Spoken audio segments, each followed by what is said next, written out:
കണ്ണൂർ ചെമ്പേരി പൂപ്പറമ്പിൽ വ്യാപാര സ്ഥാപനത്തിൽ പട്ടാപ്പകൽ കവർച്ച. മേശവലിപ്പിൽ സൂക്ഷിച്ച 1 ലക്ഷത്തോളം രൂപ നഷ്ടപ്പെട്ടു എന്നാണ് പരാതി. പൂപ്പറമ്പ് സ്വദേശി മനോജ് ജോസഫിന്റെ സ്ഥാപനത്തിലാണ് കവർച്ച നടന്നത്. സജോ ദേവസ്യ വിവരങ്ങൾ നൽകും കണ്ണൂരിൽ നിന്ന്. സജോ, ഈ മോഷ്ടാവിനെ കുറിച്ചുള്ള വിവരങ്ങളും ദൃശ്യങ്ങളും ഒക്കെ ലഭ്യമായിട്ടുണ്ടെന്ന് തോന്നുന്നു അല്ലേ?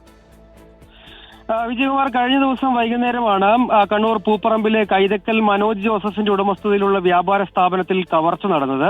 മേശവലിപ്പിലെ ബാഗിൽ സൂക്ഷിച്ചിരുന്ന പണമെടുത്താണ് മോഷ്ടാവ് ഓടി രക്ഷപ്പെട്ടത്. പിന്നീട് ഇതിന്റെ CCTV ദൃശ്യങ്ങളടക്കം ലഭ്യമായി.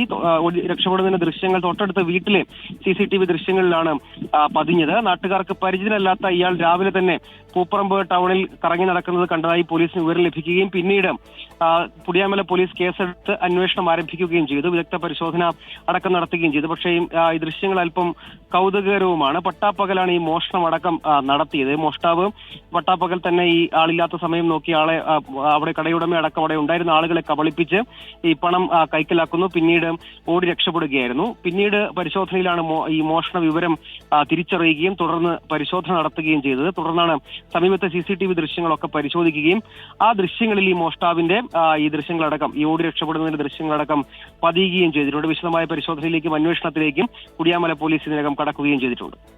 യെസ്, മേശവലിപ്പിൽ സൂക്ഷിച്ച 1 ലക്ഷത്തോളം രൂപ നഷ്ടപ്പെട്ടു എന്ന പരാതി. പൂപ്പറമ്പ് സ്വദേശി മനോജ് ജോസഫിന്റെ സ്ഥാപനത്തിലാണ് ഈ പട്ടാപ്പകൽ കവർച്ച നടന്നത്. സജോ ദേവസ്യാണ് വിവരങ്ങൾ നൽകിയത്.